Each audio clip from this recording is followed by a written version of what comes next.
Good afternoon, my friends. It's good to see you here again. So, I have read a lot of comments about my test site where I'm testing and reviewing some metal detectors, what I have, what I can get from my friends or from some people I know. But in general, there were several comments asking me to test the Minelab Safari. Of course, the FBS technology was introduced by Minelab more than 15 years ago, I suppose. And back to that time, the E-Track from Minelab and Safari, it was a quite premium metal detectors, especially E-Track.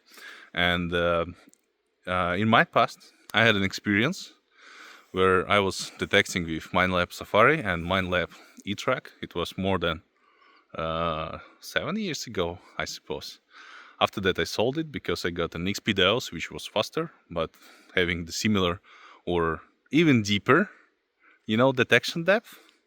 So I'm not surprised that Minelab Safari now is quite a rare metal detector, but still I want to have it on my test site and I want to see how it is working. So if you like my YouTube channel, please subscribe and hit, of course, like under my video and leave a comment if you was owning this metal detector. But today I want to test it on several really deep targets, on medial hammered silver coins, of course, and my treasure. As I already said, I have a treasure buried here in my test site. So let's turn it on and check for the settings. So Minelab Safari was just, an easier version of Minelab E-Track. So everything you have is on the bottom. Settings, search modes, coin and jewelry, all metal. So I will use all metal. Then let's switch to the settings. So sensitivity is on maximum. Threshold, I put 13 because 14 or 15 is quite loud already. And if we decrease it, then we can lose some really deep targets. That's what I think. So noise cancel, let's do the noise cancelling. As you can see, it has an original 11 inches coil, which is also could be used on E-Track metal detector. Yeah, it's taking time, So target volume is 16, which is quite loud, the contrast 10. And trace density, it has low and high settings. So because we are interested to detect right now deep targets, really deep targets, I put the trace density low. And in case if you have a lot of targets, which are located really close to each other, then you can choose the high, of course. So let's switch back and let's check the silver hammerheads. Here I have one on 15 centimeters, it's a smaller silver hammerhead.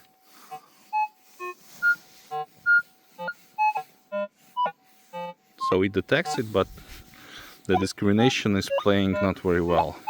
As you can see, it's switching from non-ferrous to the ferrous target, which is quite normal, for all the Minelab detectors. They are stable, but they're stable because they're cutting off all of the deep signals. Not like Equinox. So next, 17 centimeters silver hammered coin, which is a little bit bigger, in diameter. That's why the sound will be different and no mistakes with discrimination. 18, 25, 20, 20 and so on. So it was 17. Now let's check it on 20.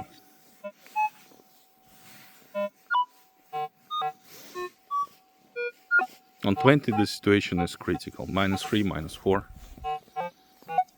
which is quite normal. So 22. They're almost identical by size.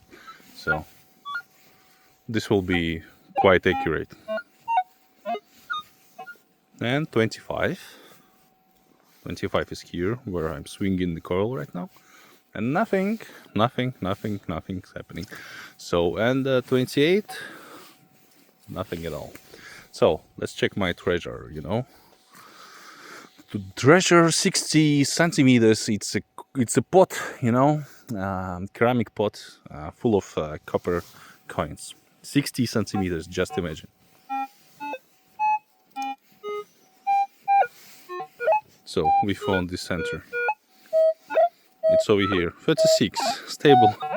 Sometimes it's Ferrous identification, but 35, which is quite good, to be honest.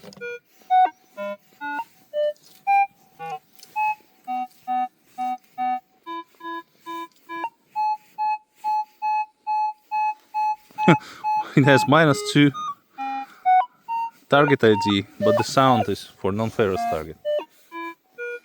So 40 is the maximum target ID here. Well, it's a good result, you know.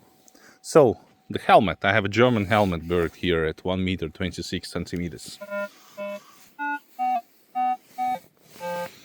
-7. So you will just walk through, and you wouldn't notice at all that you just passed the German helmet M40 modification. Let it be. So I also have one target, you know, to check the target separation. Is the iron nail really close to silver hammered medieval coin?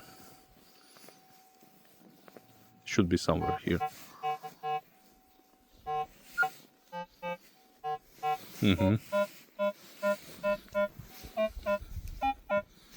-8. So what if we change the trash density to high? Would it make a sense? Would it change something? No? -7, -8?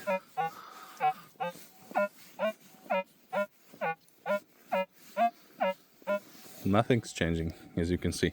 I also have some targets bird over there, which actually, it's not like a Monty board, you know, but it's the mix of iron nails with the non-ferrous targets, you know, it's a coins. It's not so deep, it's like 10 centimeters underground, but still it's very accurate. So until we have the trash density high applied, we can hear a little bit non-ferrous sound, but still -10 strong iron. So you will just walk over this and find nothing valuable. No, it's not able to detect the non-ferrous targets. Here you can listen a little bit, but still you will walk and you won't check the signal.